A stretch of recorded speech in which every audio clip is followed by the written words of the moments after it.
So, hello everyone, welcome to the Gift of Learning second webinar in our college series. My name is Eesha Kulkarni, and I am one of the co-founders of the Gift of Learning. The Gift of Learning team consists of my co-founders, Arya Nalavade, Shivangi Gosain, Amruta Rajeev, as well as our outreach and graphic design ambassadors. The Gift of Learning is an online student-led organization that is working towards closing the educational gap between low-income students and privileged students. More information about the Gift of Learning can be found on our website, which can be accessed through the Linktree in our social media bios. So I would now like to introduce our speaker, Luisa Burgos. Ms. Burgos is the Assistant Director of Admissions at Virginia Tech. She will first be going through a presentation about Virginia Tech and some of the common college application questions she gets. If you have any questions, send them into Amruta, and if time permits, we will ask them at the end. Priority will be given to questions that were asked in the registration form. So, Ms. Burgos, whenever you're ready. Thank you. Hi, everyone. Good afternoon. As my name is Luisa, she mentioned, I'm going to start my slideshow real quick. All right. So welcome to today's presentation. I hope you enjoy it. I do want to give as much tips and advice as I can for not just Virginia Tech, but in general, what makes a strong student application. All right. So a little bit about me. I have my bachelor's from in 2015 in political science, and then my master's in higher education in 2018. I have 2 little dogs. They're right there. And that's basically my life. And then my favorite part of campus is the community at Virginia Tech. All right, so let me go straight into the application process. And then I'll turn back into what we can offer you if you decide to apply with us. But in general, you're going to hear a lot of universities talk about holistic application. All it means is that they don't look at just your academics, but they also look at your personal. It is not a 50-50% split. It's more of a combination of all those factors all together coming together at the day of the application. A quick snapshot of what a lot of schools, not just us, will have that will help you decide if they're a good fit for you.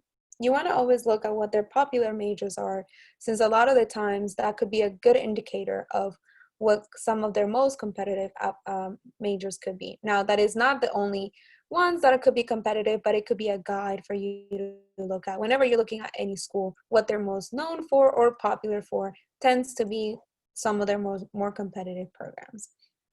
But other information about that, you'll see there's, you wanna check if the school has, what kind of representation do you want? Do you want it to be a lot of in-state, out-of-state versus how many people come from everywhere? So, for us, we can say we have a lot of states represented, 64 nations, and many more. All right, so 2 of the big and I would say very known platforms to apply for college are gonna be mycoalition.org and the Common App. You probably already heard of these. Common App has been around much longer. The coalition is a little bit newer, but just as effective. And it was built with the first generation college lens, student lens. So just keep that in mind. Either one works for us. We are part of both, but you only need to complete one application. And that will be across all other schools. If they have different platforms, usually you only need to complete one application for the school. And for us, you'll find this in both the Coalition and Common App. Holistic review. So looking into the academics, what are things that we, and I would say other schools would probably look at? We care about grades, good grades. What defines good grades? Most would agree, right? A's and B's probably. Oops, what just happened? Most probably agree A's and B's, right? And that's what we kind of look for as well. Now, if you had here C's and some D's or something out there, ideally we want an explanation of why that could be, or we want to see as well as growth. A lot of students will most of the time say, oh, I didn't take my school series my freshman year, now I know I should have, right? Because it still affected your grade point average, your GPA, all that good stuff. Now, the next portion that we're going to very much look into will be your academic rigor. What does this mean? This means is depending on the school that you're in right now, we want to see you challenge yourself with what they have to offer. Challenging could be depending on the school. If your school offers honors, AP, IB, dual enrollment, IB has 2 levels, right? HL, SL. You know which one's harder, so do we. So same idea, when it comes to rigor, we wanna see you challenging yourself. But we also wanna make sure that you're able to balance, right? We don't wanna tell you, oh, you have to take all the APs. Then it gets into make sure you balance and pick and choose which ones you wanna take. Now, I will say we have the core classes, which is math, English, science, and your like government or religion classes. Those are the 4 core classes. You always want to take care of your core. That's gonna be looked at across all universities. Electives are great, but at the end of the day, those 4 are gonna be very crucial to the 4 years. Depending on the major, usually if it's something in STEM field, we do like prefer hard sciences. What are hard sciences? Those will be like biology, chemistry, physics. I know there's geology, there's environmental science, there's forensics, there's other science as well. But when it comes to STEM majors, we always recommend to stick to the hard sciences, which is, as I mentioned, biochemistry and physics, all right? In general, and then SAT and ACT. This is mostly for this year. I would say most schools across the US have gone ACT and SAT optional. We have also gone SAT and ACT optional, but let me explain how it works both ways. So right now that is optional. The way we want you to do is only put your test score if you are very proud of it, or AKA you know it reflects your academic abilities. If you are unsure, please make sure that you don't have to, depending on the school, right? Because I would say for us, if you don't put it, it's not gonna be to your disadvantage. But if you put it and you're proud of it and it's a great score and you think it'll help, because let me give you an example. This is just hypothetical. Maybe you got a B minus and you're nervous in your math B minus, but then you got a 750 in your math in the ACT or SAT, I'm sorry. Then you see how that could balance and help you. But it could also be vice versa, right? What if you got an A and then you got a 500 in the math? Then it could hurt you, so maybe don't put it. Those are big, broad examples, right? Now, again, that can't be the sole reason you say, oh, I said this and this is why. No, it's just an example, because then you have to consider your extracurriculars, your other classes, your essays, right? All schools will have mostly an essay. So all of that will come together. But when it comes to picking and choosing about your test scores, that's kind of a broad advice, but you know, it's a good guide for you to decide whether you want to put it in an application or not. There will be scholarships sometimes associated with the test score. So see, that's another choice you have to make. If you put it, you may qualify for other scholarships that may have that requirement under their belt. Because COVID this year, it gave us, all of us across the universities, to see what we have to do with that requirement, right? Sometimes some of the scholarships, we were able to remove the requirement, but some scholarships are set up in a way that you have to go through people's approval or people that may not even be here anymore, unfortunately, and things like that where you can't change it. So you see, there were things we were able to do. So just keep that in mind for this year, what the policy is for each school you're applying to, and picking and choosing whether you have to put your test score or not. Going on a little bit more. Actually, let me go back here. One thing about majors. So we are major driven at Virginia Tech.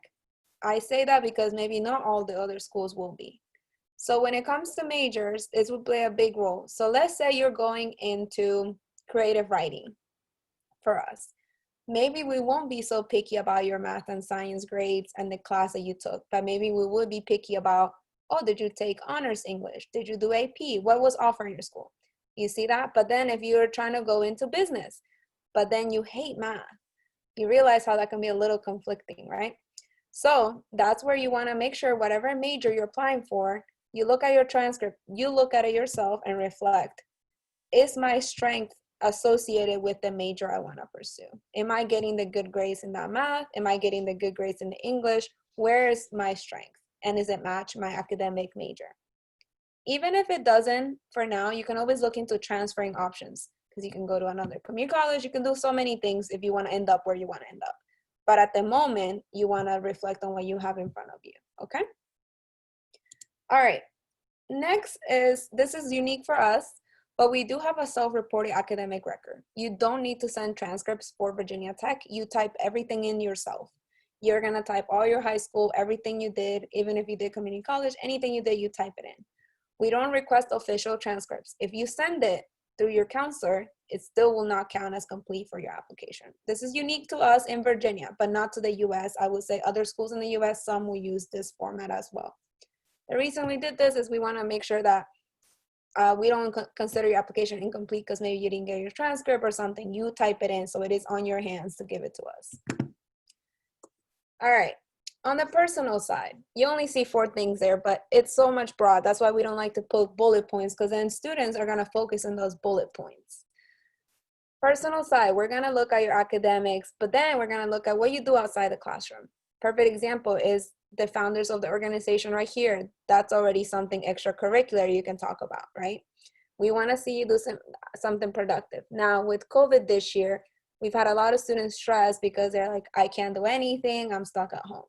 We understand you're not the only one in those shoes, okay? It's a lot of students across the US are gonna be feeling that way. So when it comes to this year, I would recommend just maybe putting out there what you had hoped to do or what you did and it kind of got on a pause, right? It was maybe you were the vice president of student government, but now, there is no student government, or maybe there will be, or, you can continue saying, I hope to continue that this year, but it got on pause because of COVID. But at the end of the day, we're all understanding when we're reading applications that we are all in the world on COVID. So we understand what you can and may not be able to do. Outside of that, make sure you put everything, even if it's family responsibilities. A lot of people forget to put that. That could take away from your productivity or your time of what you can do.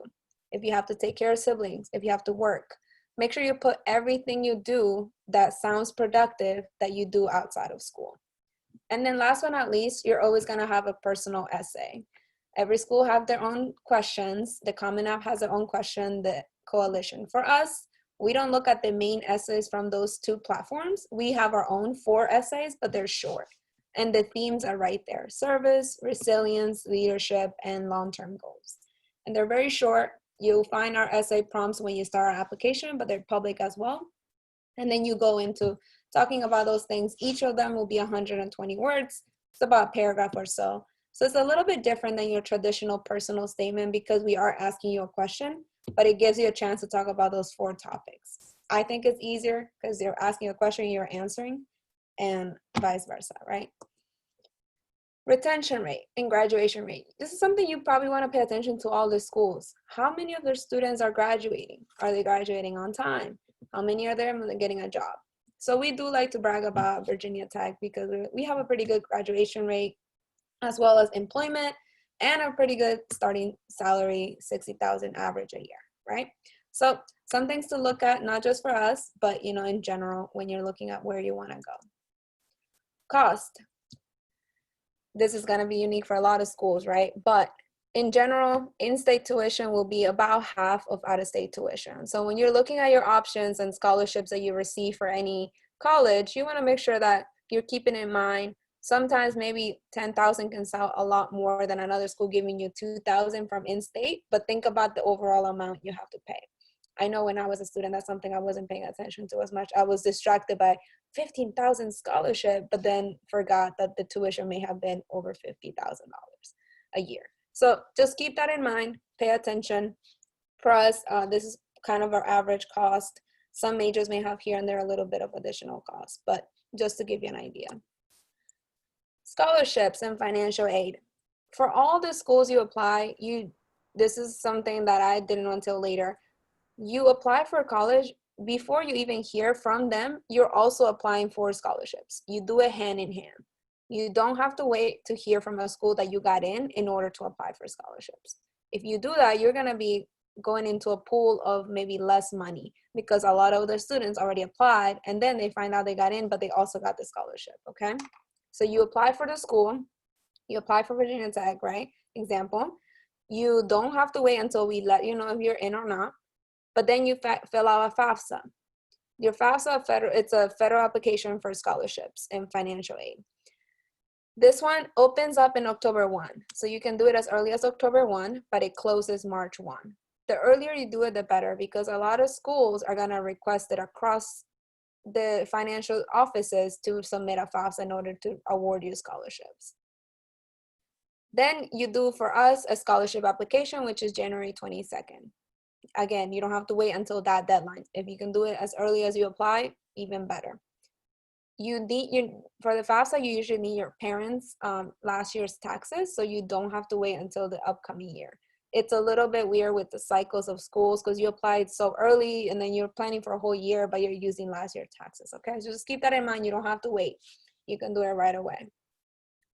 And then you get a scholarship application. It's general. It's going to pull everything about you, your major, your grades, your academics, and it's going to, from there, go and see what we can award you in scholarships.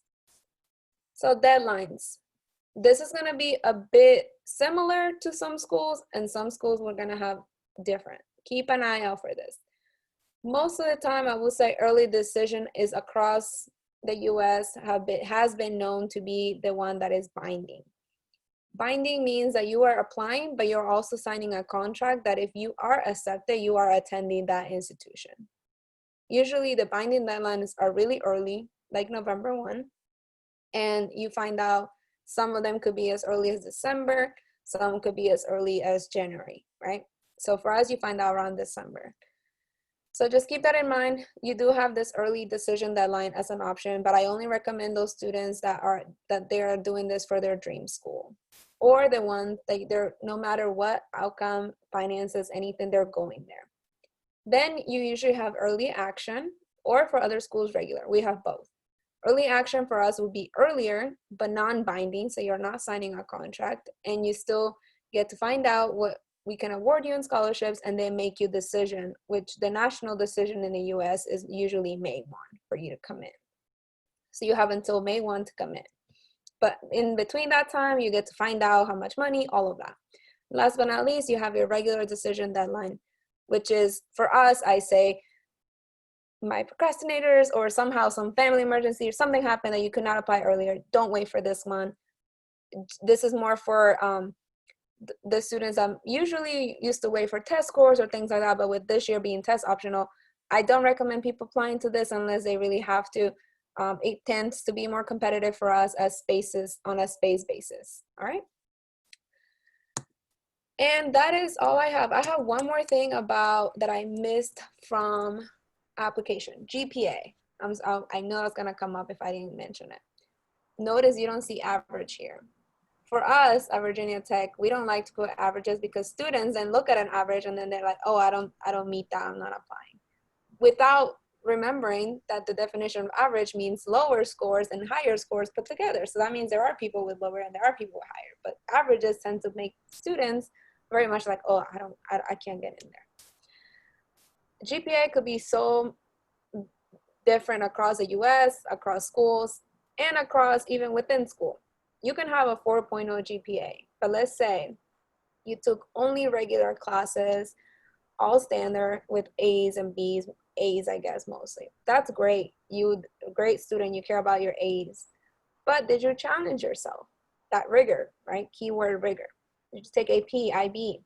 Sometimes those classes are a lot harder, and then your GPA is a 3.7. Let's say you're that student. Guess what? For us, I will tell you that is a stronger student maybe than that 4.0 because you are challenging yourself. You're showing yourself that you're taking some of those rigorous classes. Now, that's a drastic example, right? But just to give you an idea how GPA is just a number. It's more about the context of that number that we want to make sure that you focus on is, are you challenging yourself on things like that? All right, now that I talked about application and scholarships, in general, I'll briefly go over this. We do have a lot to offer at Virginia Tech.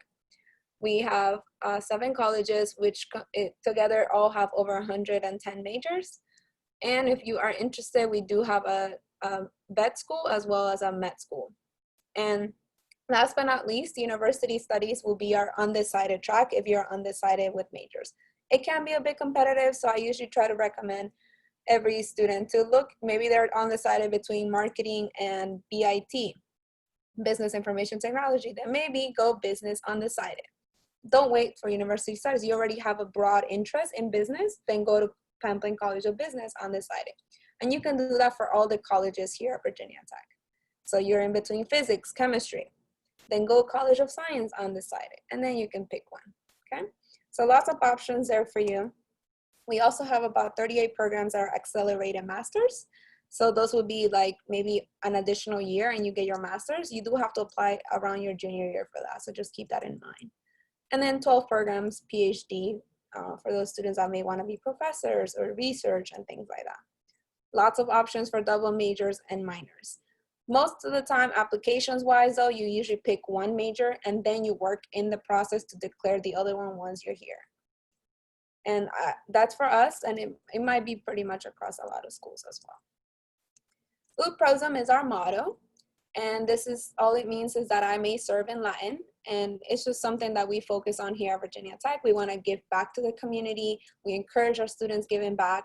We also have, we were founded as a military institution, and we do have the Corps Cadets here, so if that's something you're interested in, that's kind of how Ut prosum came about, but now we made it broad to serving the community, the nation, and in general. So just our motto.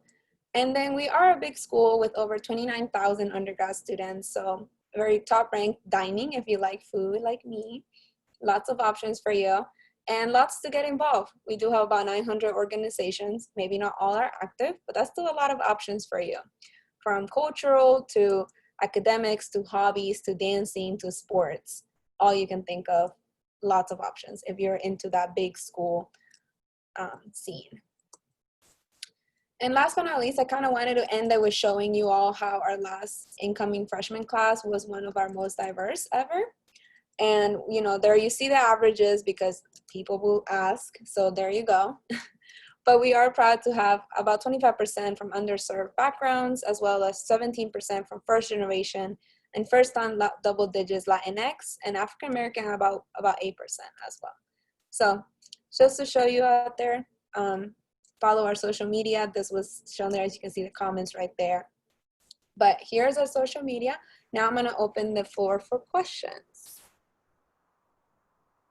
So before we get into questions from our audience, there's some questions that we got from the audience members through the form that they submitted. So we'll first go through those questions, but anyone in the audience, if you have any questions that we do not answer or have not been answered, then please send them in and we will be answering them at the end. Also, I would like to request everyone to turn their cameras on. It makes it a little bit more personal.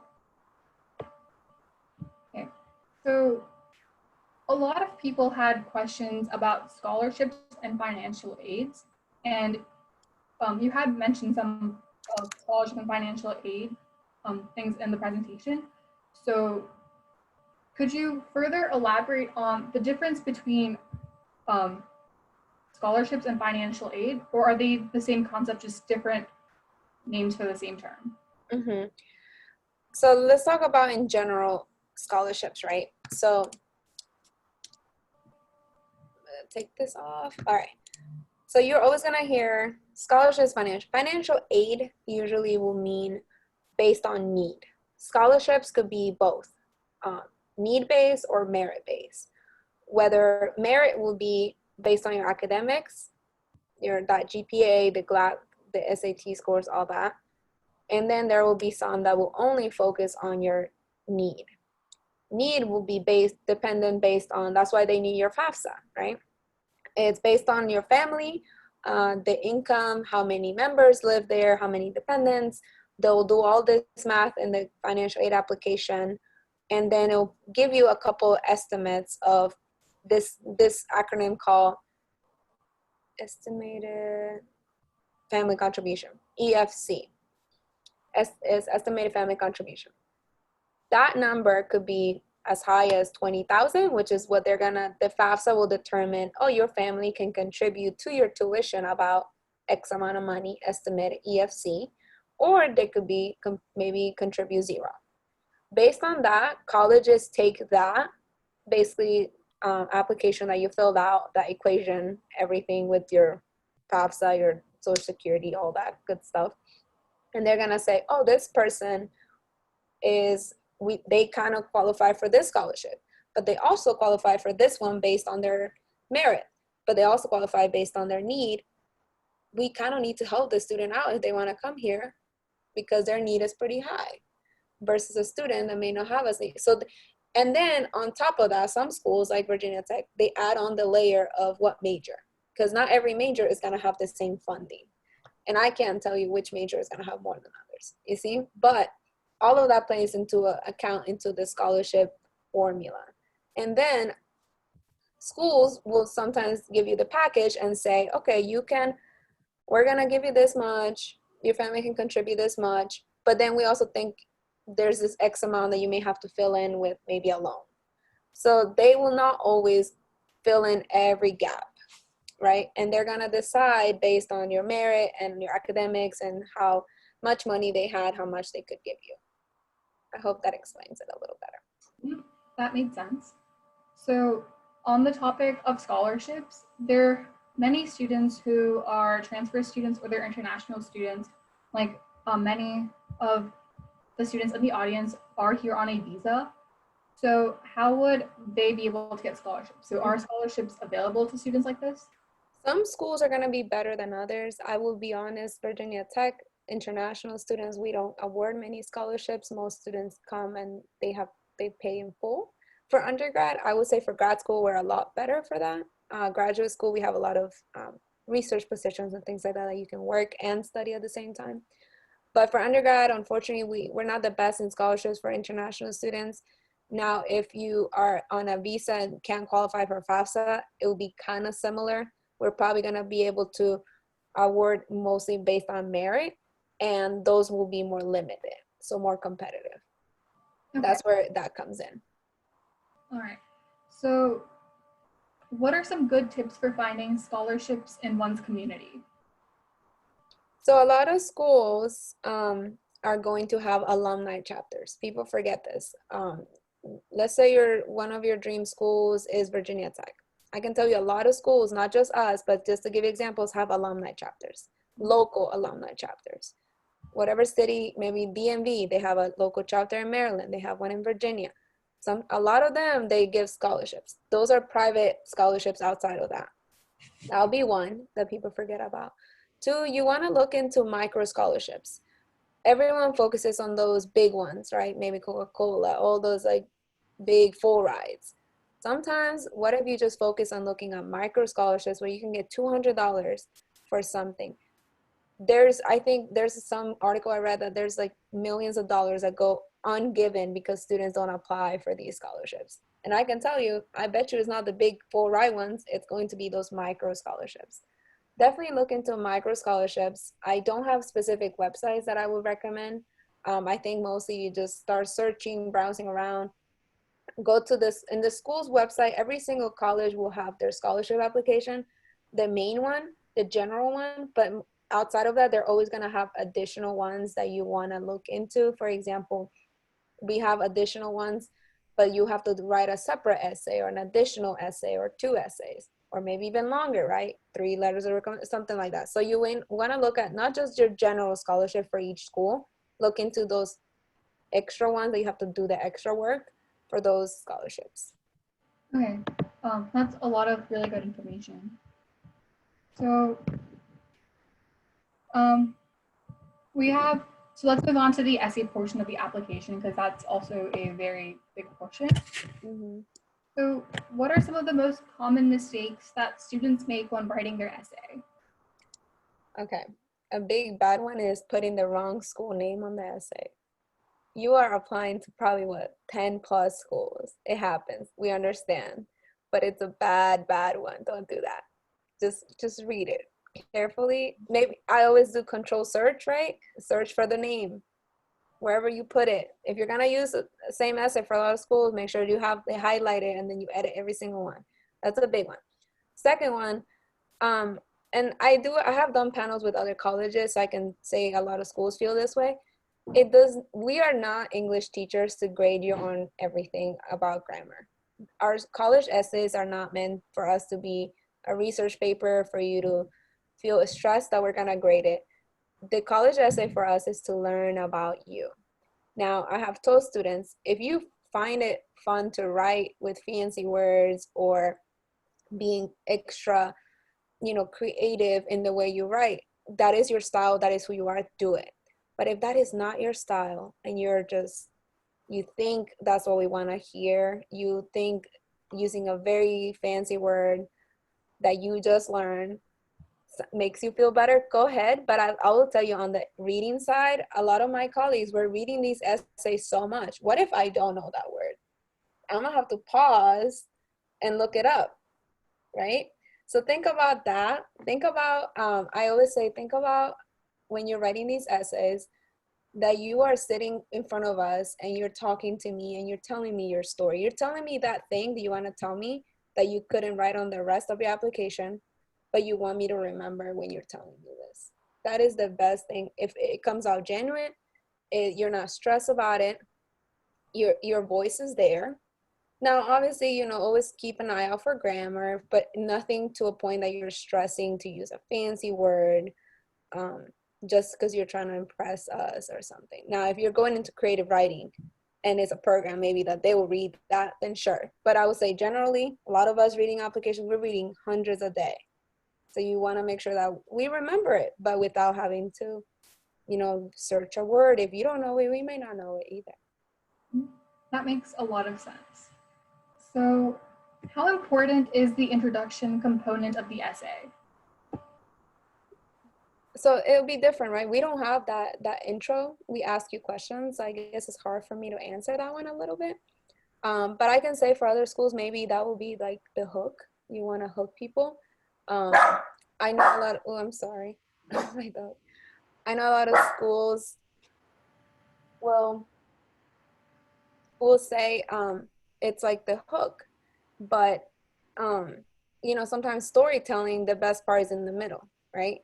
So it can be difficult to balance that. But I will say, if they are reading over 100, and you do have to most people will still read the whole thing. They kind of have to read the whole thing. So yes, focus on it, but it's not a job interview where if, CV, they look at it for 2 seconds and they can put it away. This is a holistic application review. They'll read the whole thing. So it's a balance. I always say, don't overstress it, but at the same time, it can be a hook, but if it can't, then it won't sound genuine, then don't do it. Do what's more genuine for you. Okay. So, are there any topics or approaches that a student should take? I think a lot of the good things from essays that you want to show is a lot of them will talk about experiences or a story. Make sure that you conclude it. A lot of students tend to give the story, but not explain what they learned from it, how it's impacted them, and why they basically told us in the first place. A lot of them will spend so much time in focusing on telling you what was that happened or what was the experience, but just keep it so brief on the reflection part. So that's where I would say that would be my advice, that make sure you go back and remember in the first place why you're telling us the story. What makes it so special? What makes it unique? What have you learned from it? Okay. So, do you recommend that a student ask someone to read their essay and give feedback? And if so, should they be asking their parents, their teachers, or should they be hiring professionals to read over their essays?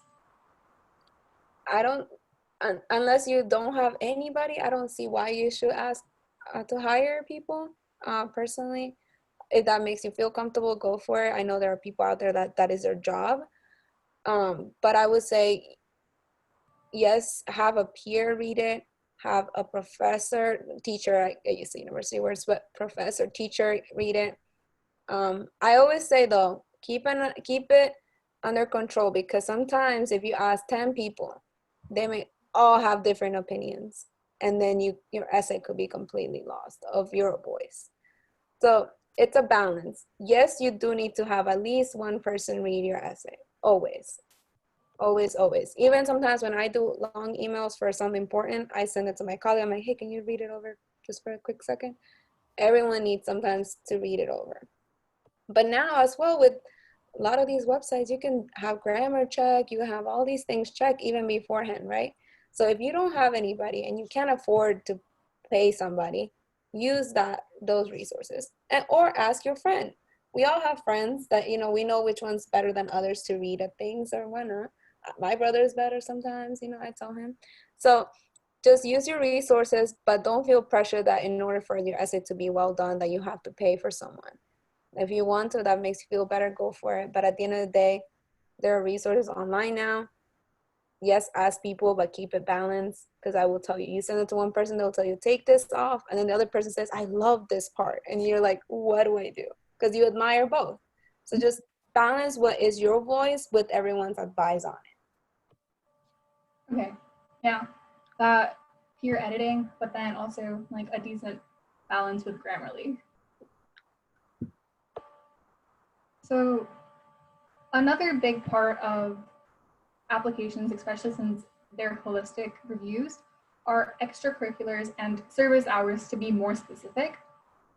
So what do you consider more on resumes? SATs, extracurriculars, volunteering? You've kind of already mentioned this, but what would you put at the highest priority? I would say your academics are still at the highest priority, especially for the more competitive schools, okay? So at the end of the day, like I said, it's not a 50-50 split. It's not like there's a percentage of clubs, community service hours, percentage. We don't have that math. It's very much unique to every student and a balance. But guess what? At the end of the day, if you fail calculus, unfortunately, you could be the president of every club.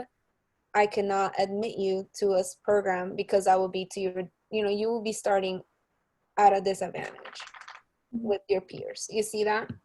Yeah. So at the end, your academics will still be very important.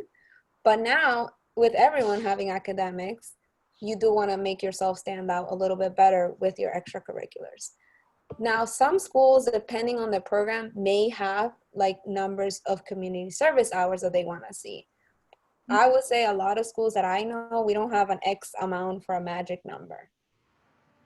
If those that will have it very out there on their website saying minimum of 100 community service hours for you to apply. But most will say extracurriculars very broadly. And that is the honest truth. It is broad. It is up to you what you do on your free time, as long as we want to see you being productive. A lot of students will always ask me, well, I want to do engineering, but my parents are telling me to drop out of my sport so I can do robotics, or just an example, right? Mm-hmm. For us, I can tell you that's not the case. You can be a student athlete if that's all you want to do, and it takes a lot of time, right? It takes like 3 hours after school. We understand that you may not be able to do 4 other clubs, but vice versa, But it's not about, for us, you don't have to do exactly everything to align to engineering, as long as you're doing productive things outside of school. Okay, so talking more about service hours and extracurriculars, do colleges prefer you taking part in a lot of clubs, or do they like it if you do a lot of service hours? Or does it really not matter, or does there have to be a balance of both? How does that work? I think I kind of answer that. So there might be schools out there, and I can't speak for every school, that they might prefer community service hours, right? That is why that came around, or minimums. But I can tell you, at least for us, there is no magic number for either or. We just want you seeing being productive outside of school, trying to get involved, trying to do something. I always say, if you have to work, how can we punish you for not doing extracurriculars if you have to help your family work, right? So it's a balance. And I would say more and more schools around the country are taking it as a balance of what you are able to do. So talking about a balance, while students do extracurriculars, should they be doing extracurriculars in a lot of different fields, or should there be a specific theme? If they want to do something related to STEM, should all their extracurriculars be related to STEM, or should they be doing things in a variety of fields and subjects? Both can look good, right? Because sometimes students could be figuring it out. Do I like this club? No, I don't. Then they try another club, they don't. Yeah, maybe they're just trying to figure it out, right? But others know from the beginning, I want to be a musician. I fell in love with playing violin since freshman year. I'm going to do violin for 4 years of high school. that is perfectly fine too. You're showing commitment, you're showing, you know, that's your passion. But we can't punish a student that may not like it and then switch into, I don't know, like another club, another activity.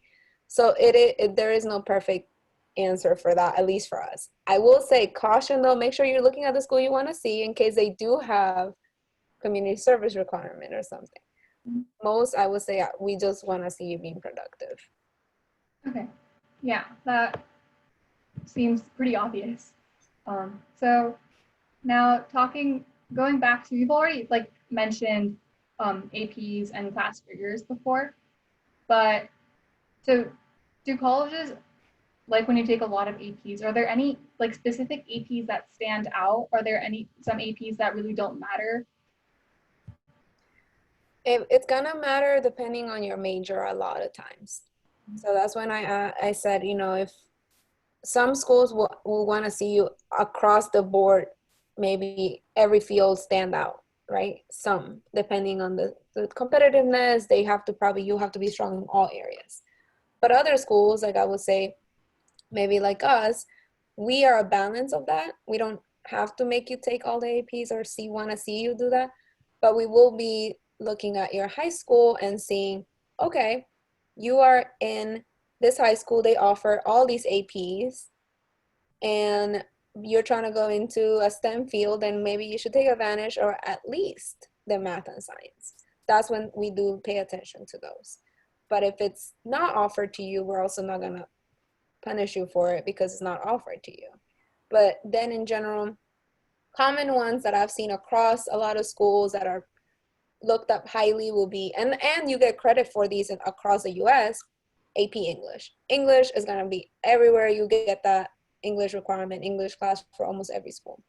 Calculus, all of that, that one's a great one. Any other hard sciences, biochemistry, physics, and then your AP government, every school usually gives you credit for that as well.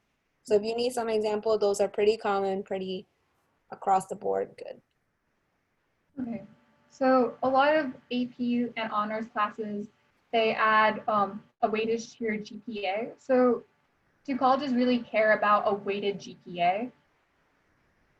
Yeah, so that's when I was saying, you know, like sometimes at 3.7 versus at 4.0, the 3.7 weighted with the APs with unweighted will be probably a 3.5 or something. So yes, it will make a difference, but I always say it's more about the context than just the number. So we'll move on to some like slightly more general questions. So a lot of people, not a lot, but some people decide to take a gap year between high school and college. Would you recommend taking a gap year? Like, are these gap years beneficial? That is a very personal question for people, not just me, I'm saying, but advice-wise, I think it's up to whoever needs it. I can't tell you that is what you should or shouldn't do. I think it's about if you need that as yourself. Some people can say you need it to recharge, you need it to figure out what you want to do. Others, but I would say every college you apply to are going to ask you, what did you do in that year? So just keep that in mind.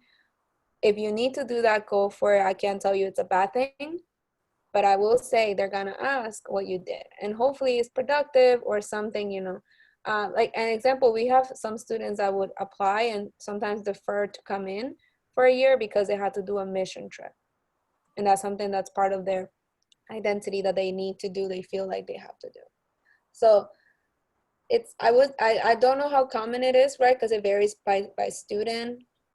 We have lots of students that don't come to college until much later in their life because they didn't even know they wanted to do that. So it is up to every person to do. Okay, yeah. So how would someone approach a college? Like, where should someone start when they're deciding which college they want to go to? I would say everything will now be on your website, how to apply, what the things are. But if there are things that are not clear to you for that school, every school will have an email, usually say admissions@vt.edu. That's us, right? Other schools will be admissions@blank.edu. If you just email that email and ask your questions, you can always get the answer.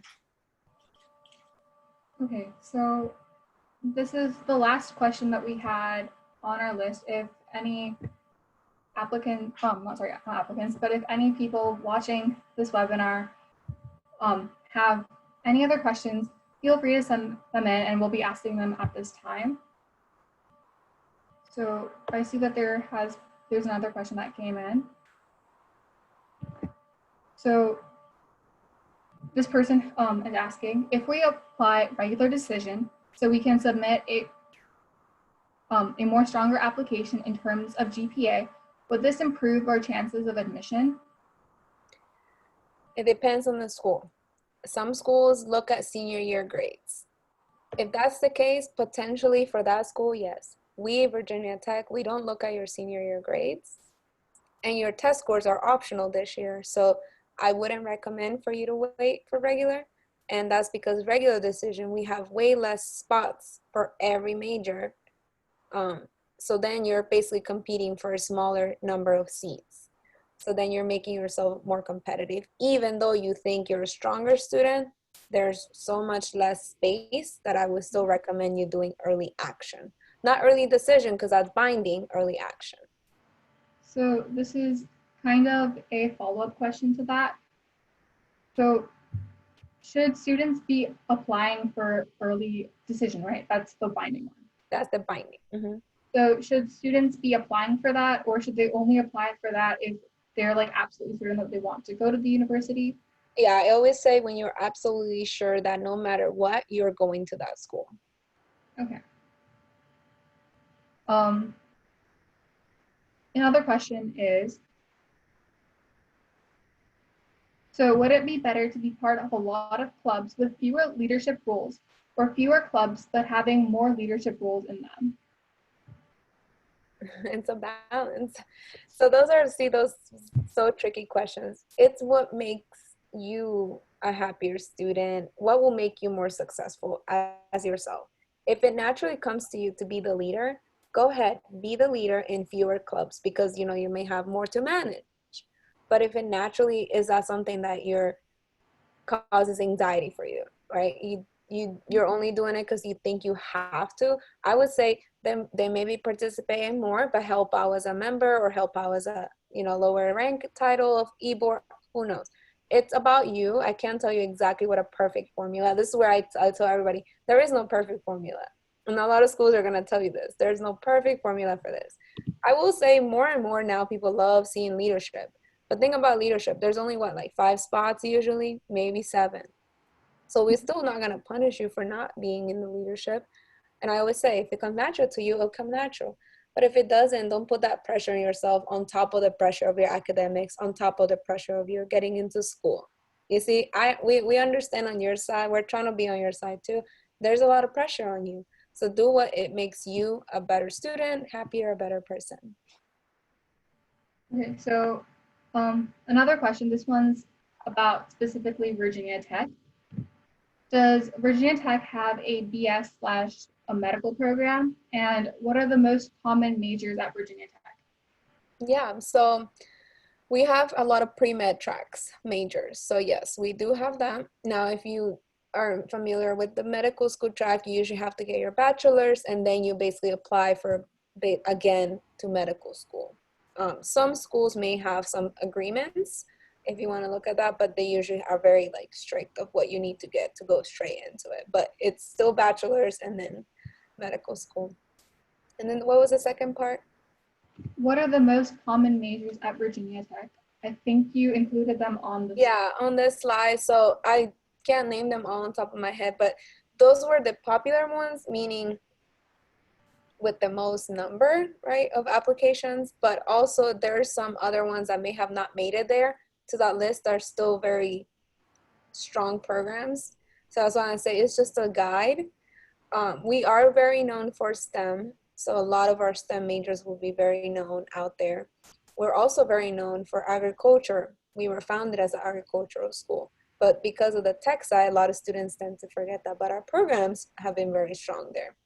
We also keep growing in our Liberal arts, our College of Liberal Arts has about 33 majors. That is so many options in just one college.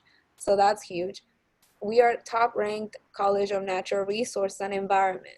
So I can go on and on. Architecture, one of our most competitive programs, but people focus on our engineering, so they forget sometimes.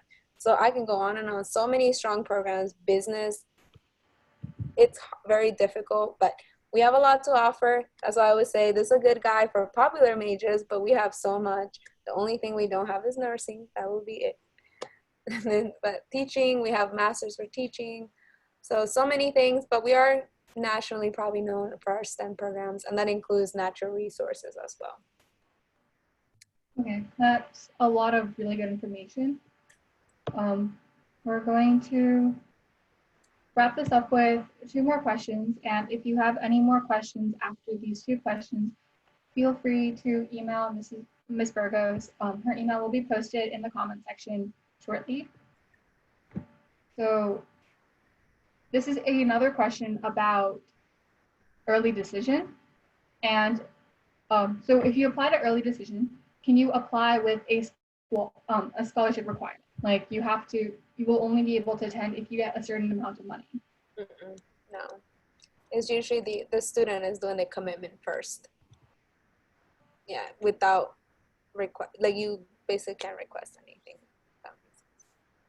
Okay, and so the last question for today is, will the application committee be changing their views on the application process this year due to the pandemic? And if so, how will they be? Yeah, the main thing will be, I would say extracurriculars probably got affected the most, right, for all of you. So for sure, that will be where we understand that maybe starting March, you couldn't do anything until who knows. And so, yes, that is understandable. Nationally, test scores are pretty much optional now. So that is only unique for this year. Definitely that'll be different. But other than that, you know, academics can also be tricky. Schools have gone into pass fail. Others have gone into pass fail and grades. Some decided to keep you the grade of the moment it ended.